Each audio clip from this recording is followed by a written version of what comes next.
Hey, everybody, welcome back to the Benefits Cool Down. That, everybody, is Sam Obisanya, and I am Ted Lasso, aka Ed Legande and Eric Silverman. Ed, we're still doing Ted Lasso, man. There's a billion quotes. What's a good one we can talk about today? All right. I got another good one for you. All right. Okay. This is all about being a team leader. So for me, success is not about the wins and losses. It's about helping these young fellas be the best versions of themselves on and off the field. So what do you think that means to you? So I think you can take it two different ways. I'll start with one way that comes to mind, where it says helping these fellows become the best versions of themselves, young fellows, quote unquote. I would call young fellows our clients. And let me give you an example. So there are many times in my career, and I imagine every advisor, broker, consultant listening, carrier rep listening, where you know darn well you could potentially put in a more advantageous product or service that would make you more profit, more commission, more revenue. But you also know that it's not nearly as good for the employer or the employees alike. Now, unfortunately, do some people do that? Sure. Good, bad, or indifferent? Yeah, it happens. But I'm looking at this quote as an example of success for us isn't just making the most per client or making the most per employee. Success for us is ultimately doing what's best for them and having long-term consistency and stickiness to that client and loyalty of that client to you as the advisor. Yes, absolutely. I'm giving you a dramatic example, so don't send me hate mail, people. But yes, absolutely. We could all stick it to an employer or an employee and make sure they spend the most. And then if they leave, at least we made a lot of money.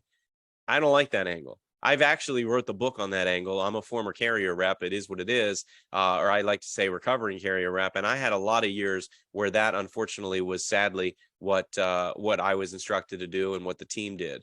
It is what it is. I've learned from it. And what I realize now is that I would much prefer to make this much profit or revenue or commission from a client, but do it over a 10, 20, 30-year period, then I would try to maximize every year and hope and pray that they don't catch on and then they stick with me.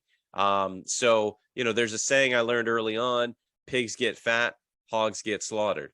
There's nothing wrong with being fat and happy and fat as a pig. I really believe that. But don't go overboard would be what I say to that.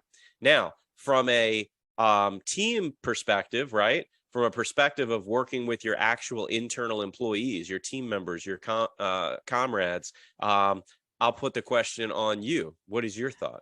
Yeah, I think your philosophy, exudes really well, obviously with clients and vendor partners, but also internally with your team as well, right? You reap what you sow.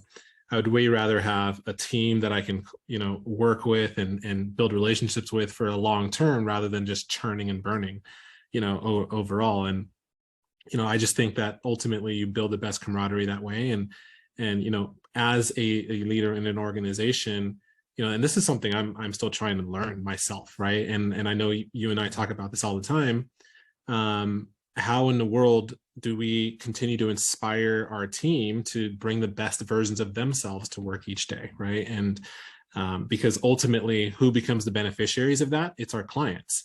I heard a quote a long time ago where, you as a leader, your clients are actually your employees. Take care of your employees because they'll turn around and take care of your clients. And so it's a practice that I'm, again, still learning and trying to make sure that I focus on, make sure our team is educated, feels loved, feels appreciated, but also feels like they're getting the professional growth that they're hoping to get as well, because that's important to them. But also challenge too. I think we need to hold each other accountable in order to drive the best value, the best service, the best solution.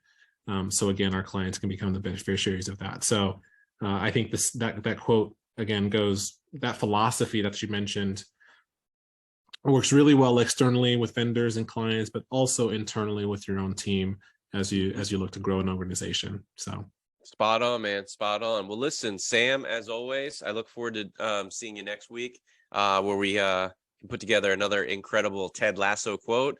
I'm Ted, that's Sam, aka Eric and Ed. And if you listen this far, we always appreciate you. Any comments, questions, thoughts, ideas? What's your favorite Ted Lasso quote we haven't covered yet? Put it in the comment section below. And to prove that you actually listened or watched, please put in the comment section below. Ed is the man. Ed is the man. You do that, we know that you paid attention, and we know he's the man. So you do it anyway. Thanks, guys. See you later.